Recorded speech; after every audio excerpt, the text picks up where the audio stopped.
Good morning, good afternoon. I guess it's good afternoon here in Minnesota land. Good evening, maybe, or good morning, wherever you may be. Live with Dr. Mom. Welcome, everyone. This is my Moving Forward series. I've done several series, and part of it was my moving forward in RV life. And so it's taken me a while to get back on here. I'm trying to get on here every day with my Moving Forward series. Who am I? I am a doctor, a mom, a grandma, entrepreneur, business person. I guess I'm sort of turning into a blogger, just a motivational speaker, influencer, whatever you want to say. But I have not been consistent for probably about a month with doing my Moving Forward series. So I'm trying to get back on here and do at least this portion of it every day for on the Moving Forward. So what I do, and I hear my kitty at the door again. Sorry. We're trying to get used to RV life, and she was scratching. She's been scratching in here. She was just scratching at my screen, and I see she's already made a hole in it. So I did have to get out the water bottle and has starting to spray her so that she doesn't scrape everything, ruin everything in here. And I got her a big scratching tool. So anyway, that's what's happening with the kitty. I'm working on things. So this particular series, though, is Moving Forward. And the way that it got started is I actually, after I received my doctorate at the university, I was kind of stuck. I was stuck in my job. I couldn't seem to be moving forward. I was stuck in like a rut. Couldn't move forward. I watched an Unstoppable Influencer. I actually paid for, I think it was 21 days workshop. And when I got into that, it really changed my life. And so part of it was doing a video. I think we're supposed to do I'd never done live videos before, ever. And it felt, it was strange, but they challenged us to do one. So I started doing them. I started with a 5-day challenge that I just went on Facebook Live and did it. And then I did 100 videos in a 100-day challenge. And I just seemed to really love it. I mean, it just changed me profoundly as a person. Now that was, oh my goodness. I am going to say, it seems like it's been a long time ago, but I can't remember when I started it. It had to have been at least 3 months, 4 or 5, maybe back in, maybe back in January. Well, I know I was doing it in December, so I'm going to say November. I don't know. It was last fall, maybe. So it changed me so profoundly that I worked with a lot of my good friends in Facebook, and we had a great group for those 100 videos, and we sort of over time developed a 21-day challenge ourselves. But I got so busy with moving because of the challenge, my life changed profoundly. And so I ended up resigning at my job at the university and wanted to start doing blogging full time. So in the meantime, I had to flip my house. I decided to get an RV and live on the road, and that's where I'm at. And it's taken me a while to get back in.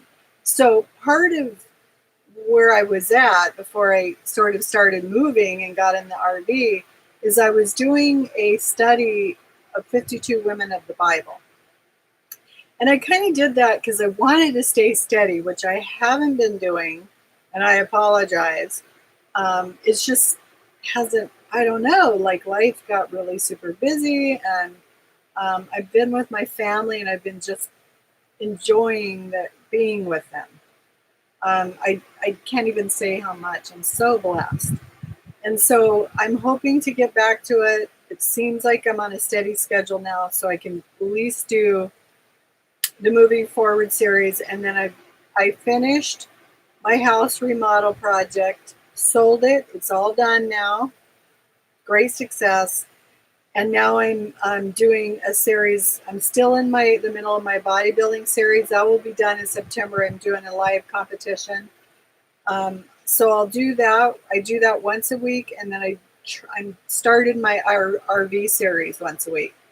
So I'm trying to stay with all those things. So you know that I'm consistent. So today we are on number 25 out of the 52. So we're almost we're halfway there already, right? One more and we'll be halfway.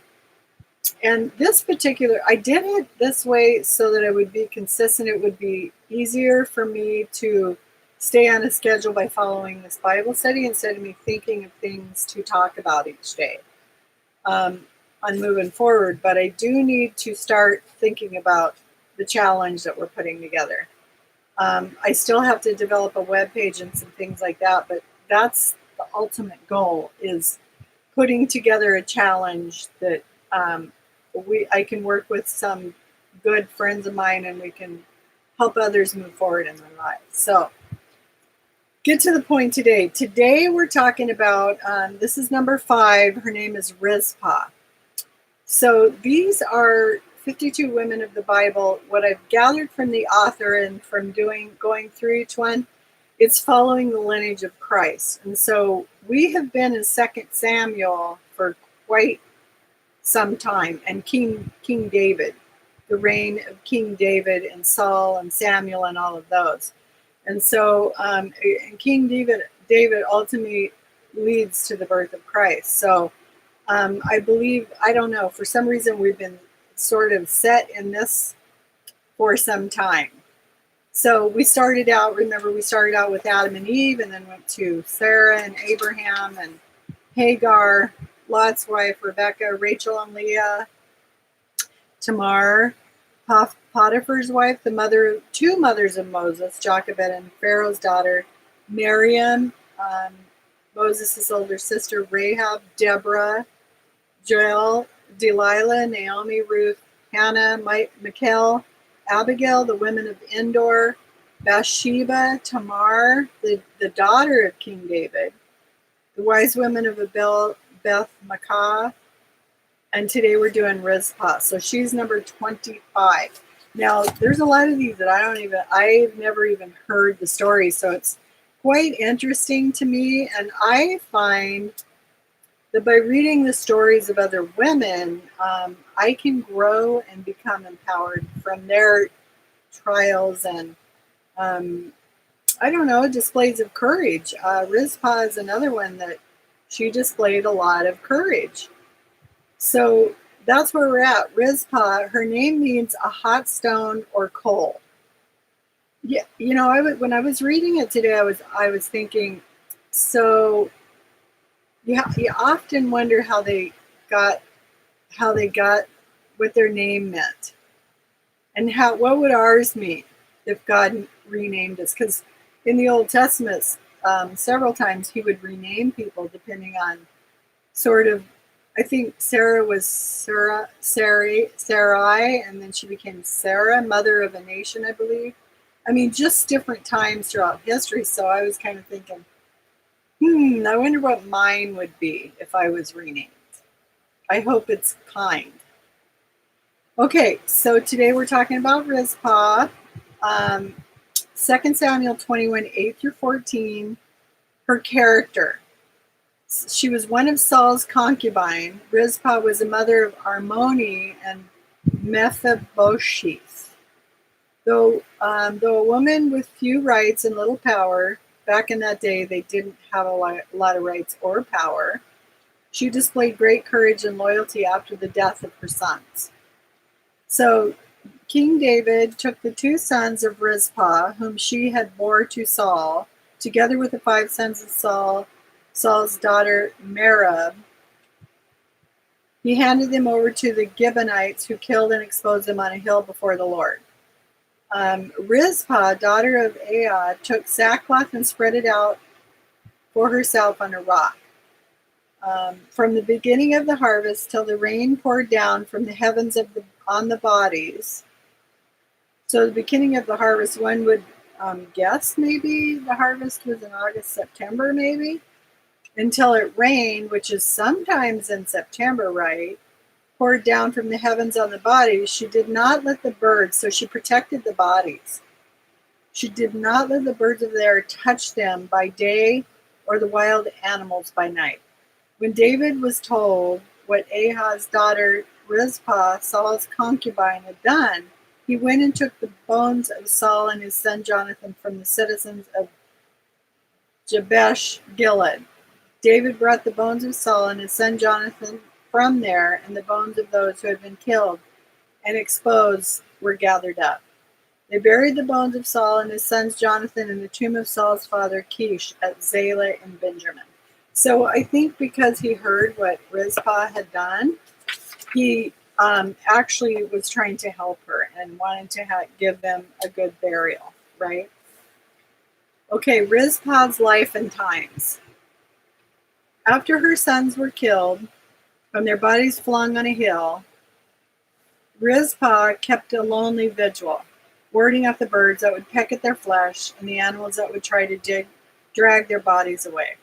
To allow these grown sons to be ravaged by animals in the area was unthinkable by Rizpah. I can only imagine.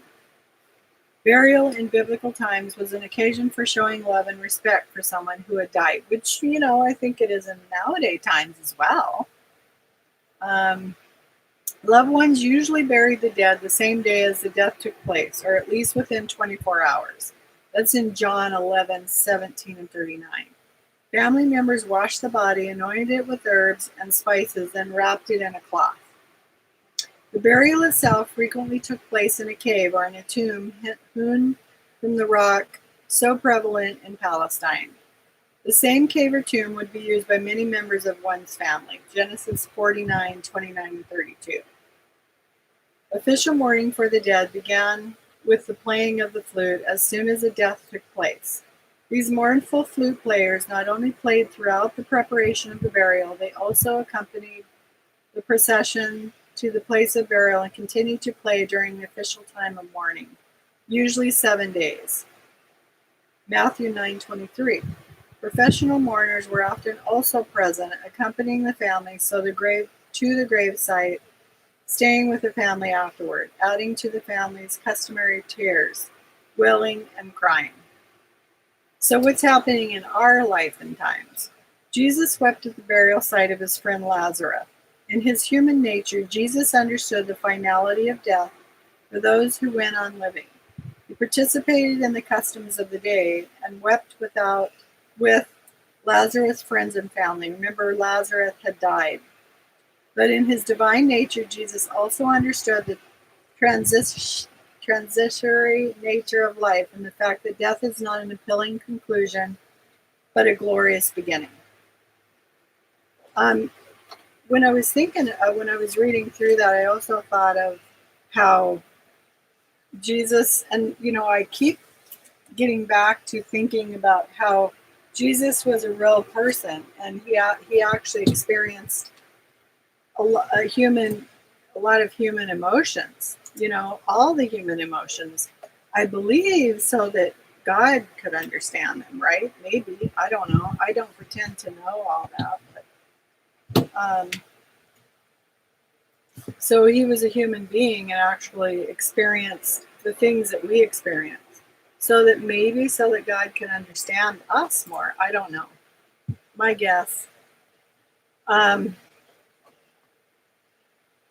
So I did download some things on Rizpah and sort of what she was going through. I also saw I also felt like I would do some quotes on grief, because I usually do quotes on here, and I like to post it on sort of what the story's about.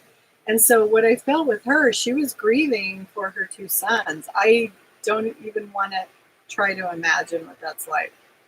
But I know I understand grief because I lost my own husband, and It's hard. It's almost 6 years later, and I'm going to say it's the hardest and most life-changing thing I've ever been through. And I don't know, it just kind of tears you apart from the inside out. It's hard. So, a couple quotes. Grit your teeth and let it hurt. Now, that's one thing that I felt like when I went through it, I wasn't able to do very well. I felt like instead of fully embracing it, um, just embracing the grief and crying and going through the grieving process, I tend to be someone. Oh, here comes my kitty running. I don't know what she's running from, but she's running fast. Goodness. Okay. Anyway, that's interesting. Um, I ran from it, like traveled a lot and did things so that I didn't have to feel the awful pain. But this is grit your teeth and let it hurt. Don't deny it. Don't be overwhelmed by it. It will not last forever. And that's one thing I know that I read is that God will take care of those who are mourning. But honestly, it still took a long time to get through. It was hard, very difficult. And I can't even imagine what Rizpah was going through at all. I can't, with losing two sons, I think, I don't know. So here's another one. This is Arthur Golden. Grief is a most peculiar thing. We're so helpless in the face of it. Totally agree with that. It's like a window that will simply open of its own accord. The room grows cold and we can do nothing but shiver. But it opens a little less each time and a little less. And one day we wonder what has become of it. Yeah, I think I agree with that. It's hard. Here's another one. This is lovelivеson.com. The irony of grief is that the person that you need to talk to about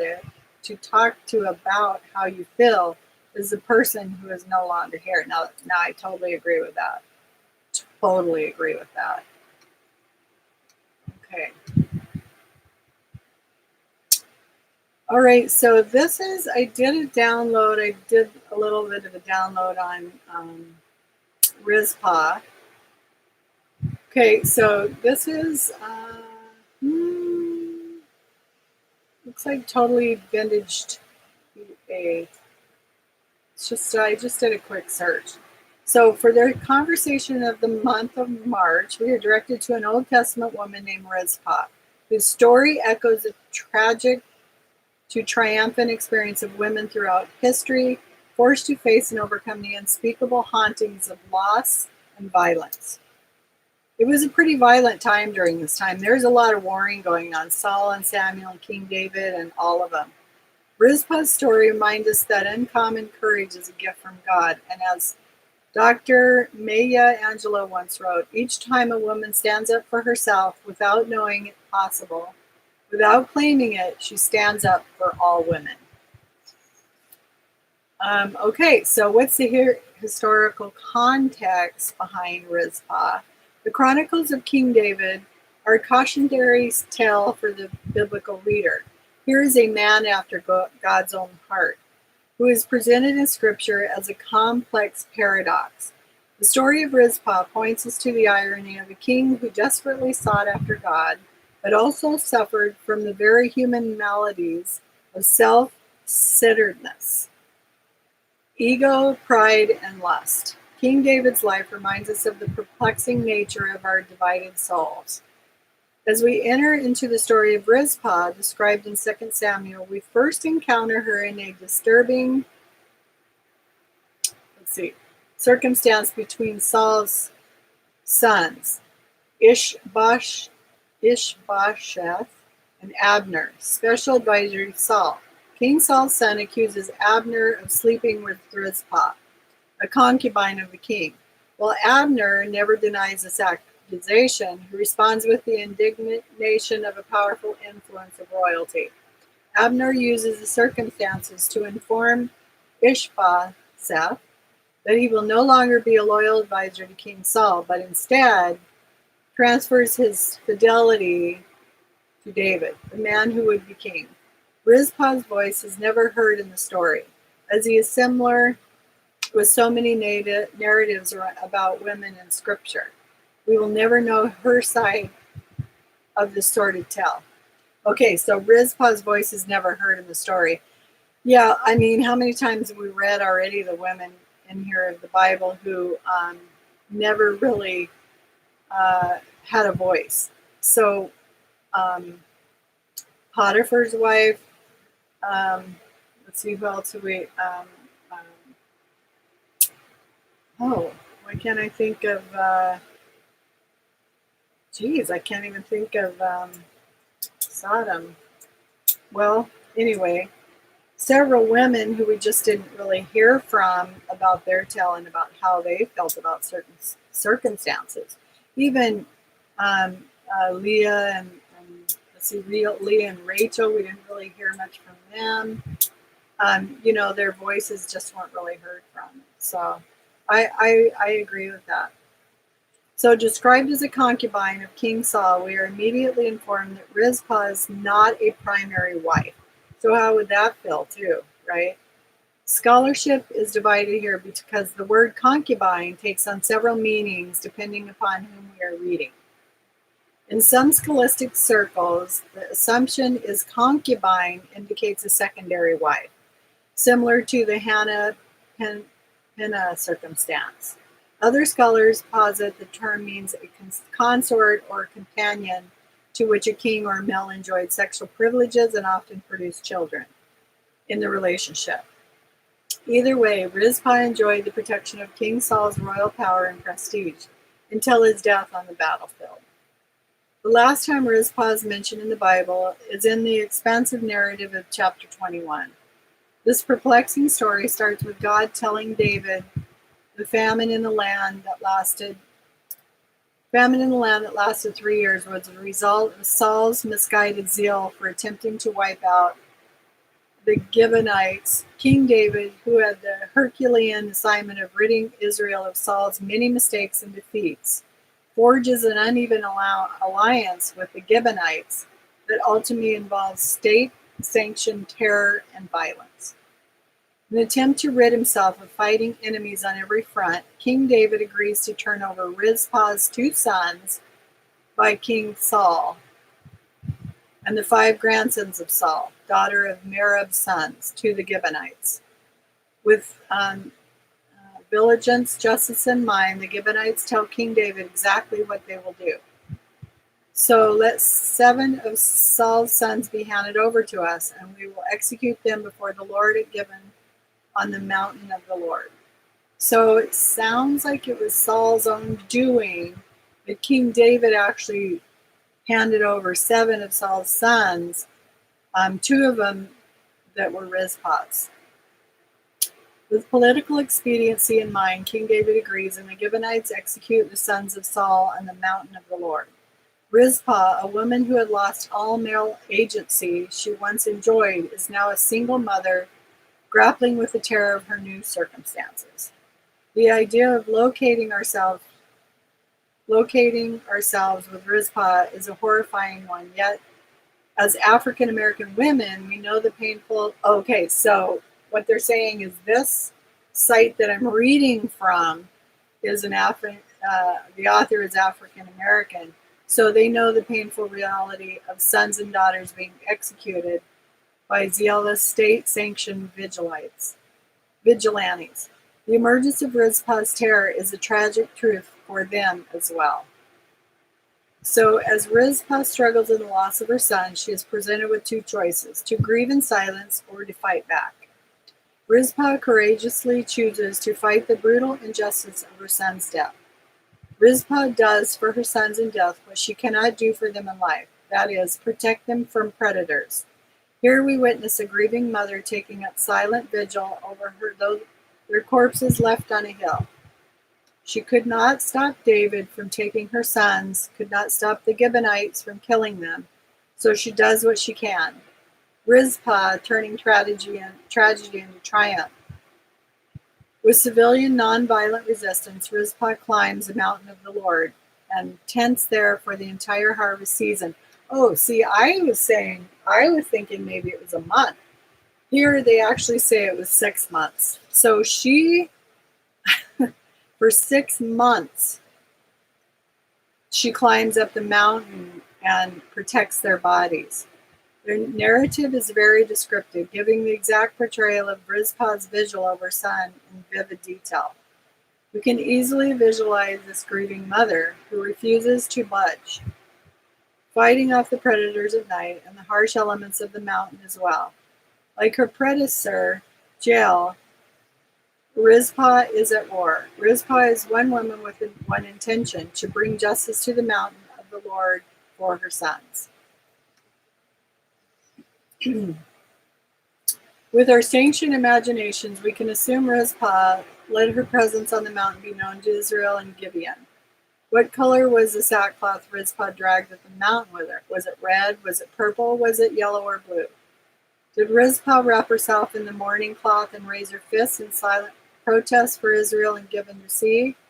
Did she wave the sackcloth in the mornings to embarrass the Davidic administration while using it as a weapon during the night to fend off the wild predators who lurked in the dark? These questions may never be answered, but here is what we do know. Rizpah would not be moved. There was no middle ground for this mother, and the failure was not an option. We do not understand the fierce determination, bravery, and warlike resilience of Rizpah, who fought day and night until she so embarrassed King David. Now, was that the truth, or was he moved by it? But they're saying she embarrassed him, that he climbed the mountain himself to bring down the sons of Saul and Rizpah, to provide them with a dignified and deserved Israel burial. How did Rizpah do this alone? When, if ever, did Rizpah's lament of grief become a victory song? Ain't nobody gonna turn me around, turn me around, turn me around. Marching up to freedom. This is one of the primary questions arising from the narrative. Additionally, how do we reconcile the theodicy in the text? Was the mountain of the Lord a Gibeonite stronghold for terrorism and execution, or was the mountain of the Lord the abiding and comforting presence for a grieving mother, galvanized by the Holy Spirit, seeking justice for her sons? The God of justice extended to Rizpah, even in the tragic loss of her beloved sons, an abiding presence on the mountain, which was not the vengeful intent and expectations of the Gibeonites, but instead the radical love and compassion of a God who, likened to the cross of Jesus, never really leaves or forsakes us and is with us, even in our deepest grief. I mean, so it was written into the Bible so that we could read it.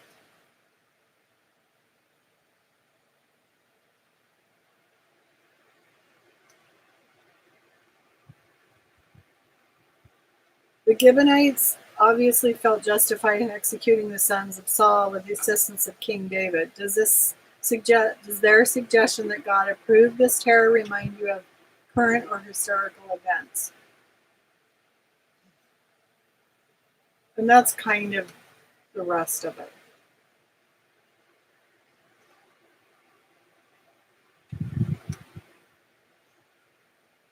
So I can't even begin to understand what Rizpah had been going through, but it had to have been horrible, right? Um, I can't, I don't even want to go there. And I did read through the Bible version of it, and it's pretty right on. It doesn't have, this is 2 Samuel 10, let's see, 2 Samuel 14:10. Then Rizpah, the daughter of Ai, took sackcloth and spread it for herself on the rock, from the beginning of harvest until rain fell on them from the heavens. And she did not allow the birds of the air to come upon them by day, or the beasts of the field by night.